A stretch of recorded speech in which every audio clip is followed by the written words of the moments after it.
안녕하세요, 미주부입니다. 오늘은 월요일이라 지난 한 주에 있었던 주요 이슈들을 정리해드리고요. 이번 주에 꼭 체크해야 할 것들을 정리해드리겠습니다.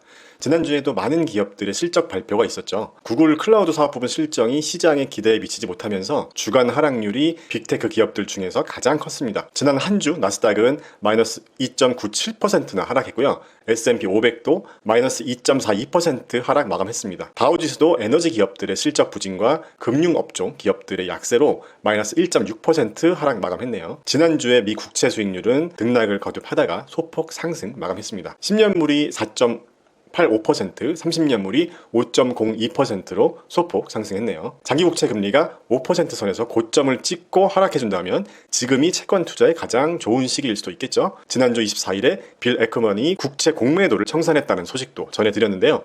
올해 2번 남은 FOMC 회의에서 금리 동결이 결정되고 현재의 기준금리에서 추가 금리 상승이 없다면 앞으로 채권 금리는 하락하고 채권 가격은 오를 확률이 높을 것 같습니다. 서학개미들이 지난 6월부터 채권 가격이 바닥이라고 생각하고 TLT나 TMF 같은 종목들의 투자에서 지금 손실을 보고 있다는 소식도 전해드렸었는데요. 바로 이 시기였습니다. 이 시기보다 채권 금리는 더 올랐고 채권 가격은 더 떨어진 상태인데요. 지금부터 딱 1년에서 1년 반 정도가 투자 기회라고 보고 있습니다. 그 이유는 여러 번 말씀드렸었죠. S&P 500은 200일 이동 평균선 밑으로 이탈한 상태고 추가 조정도 있을 수 있다는 의견도 나오고 있습니다. 연말 랠리가 있다고 해도 내년 초에 다시 한번 또 하락장이 있을 수도 있다는 의견도 있는 만큼 이런 리스크를 해지할 수 있는 자산을 보유하는 게 중요하겠죠. 지난 한 주 섹터와 원자재 동향도 살펴보겠습니다. 커뮤니케이션 섹터가 마이너스 5.65%로 가장 많이 하락했는데요. 구글의 하락이 가장 큰 영향을 줬다고 볼 수 있겠죠. 오일 가격은 지난주에 등락을 거듭하다가 약간 하락했지만 중동 전쟁 우려가 있기 때문에 추가 상승의 우려가 있는 상황입니다. 이란이 개입할 경우에 150달러까지 상승할 수도 있다는 분석도 있고 최악의 경우 250달러까지 오를 수도 있다는 시나리오를 제시하고 있습니다. 자, 그리고 지난주 산업별 주도주 동향도 잠깐 보고 넘어가겠습니다. 지난주는 시장이 워낙 많이 하락했기 때문에 대부분 새파란색밖에 보이지 않네요.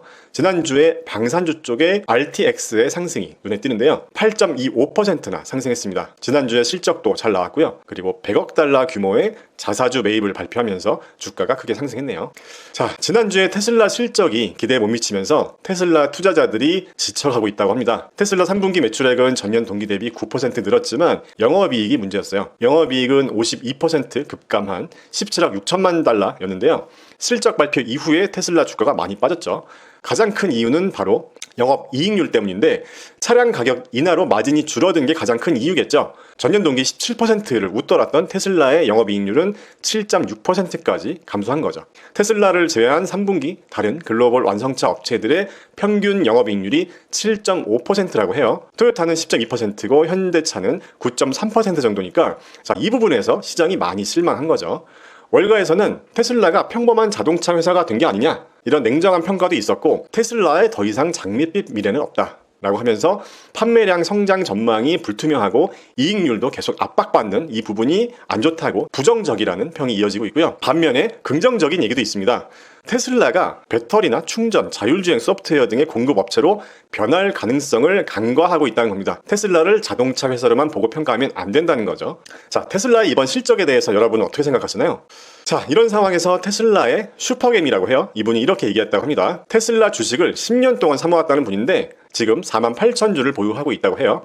제이슨 드볼트라는 분인데 이분이 10년간 테슬라에 투자하면서 하루에 9% 이상 급락한 날이 26번 있다고 합니다. 그런데 이분이 이런 얘기를 했어요. 기업의 재무는 주가의 후행지표인데 재무 지표가 좋아 보일 때쯤에는 초기 투자자가 이미 최고의 수익을 거둔 뒤라고 얘기를 하면서 선행 지표를 봐야 한다는 겁니다. 내 성공의 절반은 사람들이 패닉에 빠졌을 때 아무것도 하지 않은 것이라고 하네요. 개인적으로 아주 공감이 가는 이야기인데요. 회사의 단기 실적도 무시할 수 없지만 그 회사의 비전에 따른 방향성이 제대로 가고 있는지를 체크해야 한다고 볼 수 있겠죠. 자, 이번 주에도 중요한 이슈들이 많이 있었는데요. 특히 주요 종목들 실적 발표가 있었죠. MGB 파이오니어 클럽에서 관리하는 4차 산업혁명 종목들 중에서 퍼스트솔러와 페이팔, 애플, 블록, 팔란티어와 같은 종목들의 실적 발표가 있습니다. 특히 팔란티어는 이번 실적이 중요하다고 했죠.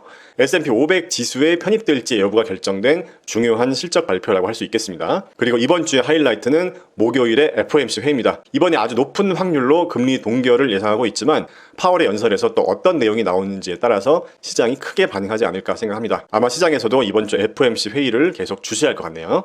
자, 주식 투자에서 수익을 낼 수 있는 확실한 방법은 너무 많은 정보를 얻으려고 하지 말고 너무 또 단기 사이클에도 집중하지 말고 좀 더 크게 멀리 봐야 한다고 생각합니다. 즉 장기 사이클에만 집중하면 된다는 거죠. 예를 들어서 전기차 수요가 문제다, 반도체 재고가 넘친다, 이런 말들은 모두 단기 사이클에 대한 얘기입니다.